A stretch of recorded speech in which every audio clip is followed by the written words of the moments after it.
युट्यूबवर एका मुलीने बघितलं की लिंबाचा रस आणि बेकिंग सोडा हा चेहऱ्यावर लावला तर त्वचा चांगला उजळ होण्यासाठी मदत होते. पण तिने कुठल्याही डॉक्टरांकडे जाऊन म्हणजे माझी स्किन टाईप कुठला आहे, मला ते सूट होईल की नाही हे न विचारता लावलं. तर तिचा चेहरा जो आहे हा पूर्ण काळवंडला, भाजल्यासारखा झाला आणि अक्षरशः जळजळ होत होती तिला. तर अशा वेळी म्हणजे हे झालं IQ माहितीवर, हे झाले घरगुती उपायांवर किंवा चेहऱ्याला मुलतानी माती लावणं आणि असं.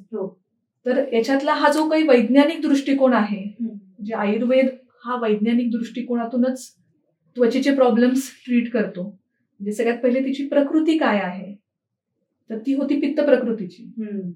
त्याच्यामुळे पित्त वाढवणारं असं त्वचेवर काही लावलं गेलं तर त्वचेच्या खाली असलेलं जे काही भ्राजक पित्त आहे किंवा त्वचेतील पित्त आपण म्हणू, तर ते एकदम एनहान्स किंवा ॲग्रेवेट होऊन आलं आणि त्याच्यामुळे ती त्वचा काळवंडली किंवा लाल होऊन आली आणि त्याच्यामुळे तिचा चेहऱ्याचा ग्लोच पूर्ण निघून गेला.